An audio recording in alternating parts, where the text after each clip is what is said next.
début des années 90, chez Nintendo, on se dit qu'une meuf dans une combinaison orange qui chasse des méduses volantes, un plombier italien qui grandit en mangeant des champignons, et un mec en vert qui récupère sa vie en faisant des trucs pas très catholiques dans la maison d'une madame, c'est encore pas assez illogique. Du coup, ça tombe sous le sens, on invente une série de jeux vidéo qui m'enseigne une équipe d'animaux anthropomorphiques, composée d'un renard, un oiseau, un lapin et d'un putain de boulet.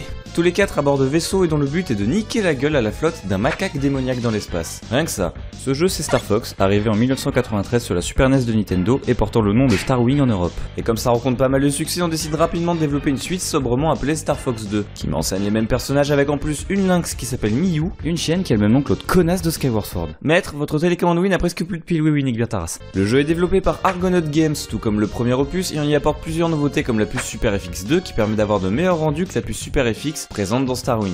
On a aussi quelques autres petites innovations, comme le Walker, une version bipède à pied de l'Arwing, dont on peut d'ailleurs retrouver plusieurs déclinaisons en fonction des personnages. On retrouve aussi Star Wolf, rival de l'équipe Star Fox, composé d'un loup, qui est meilleur,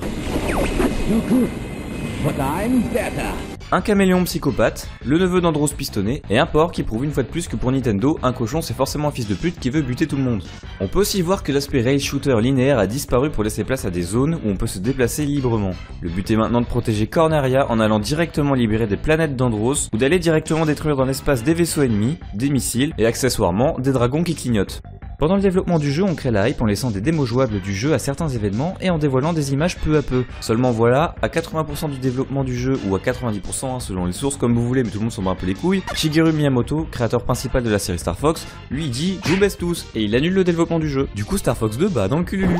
Miyamoto jugeant que la sortie future hypothétique de Star Fox 2 sera beaucoup trop proche de celle de la Nintendo 64. Or pour lui à cette époque, il était important de marquer une véritable rupture graphique entre la Super NES et la Nintendo 64. Star Fox 2 ça aurait tout simplement gêné cette transition d'après lui. Dylan Culbert, programmeur d'Argonaut Games et qui développait le jeu, sur le moment est dégoûté. Et visiblement c'est pas ça qui l'empêche d'épouser la fille de Miyamoto et d'inviter ce dernier à son mariage en mode « T'as baisé mon jeu, je vais baiser ta fille ». Oh oh oh. Et bah non, car le coup de Monsieur Culbert qui épouse la fille de Miyamoto, mon gars, c'est qu'une énième théorie de fan à la con qui se disent pas que le fait qu'il ait toujours eu 2 fils, ça fait un peu opposition au fait que sa fille se marie avec quelqu'un. D'ailleurs ce cher Dylan, il l'explique dans une vidéo. I think we get all our information from NeoGaf, like, you know, that I'm married to Miyamoto's daughter, that kind of shit. You know, like, he doesn't have a daughter. He has 2 sons.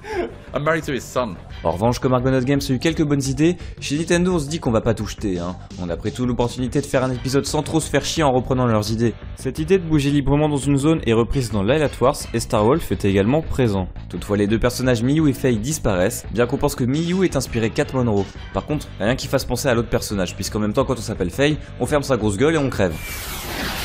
Finalement en 2017 chez Nintendo on décide de sortir officiellement Star Fox 2 via la Super NES Mini parce que bon ça fait quand même plus de 20 ans que les fans nous cassent les couilles pour l'avoir. Donnez-moi Star Fox 2, sinon je me suicide et je vous laisse tomber, je vais jouer à la Xbox toute ma vie. De toute façon ça fait des années que le jeu est jouable via des émulateurs et puis Star Fox 0, faut avouer que c'était un petit peu de la merde sur plusieurs points. Donc c'est plutôt cool qu'ils décident de sortir Star Fox 2, histoire de redorer un peu le blason de la licence. Allez bisous, bande d'enculés.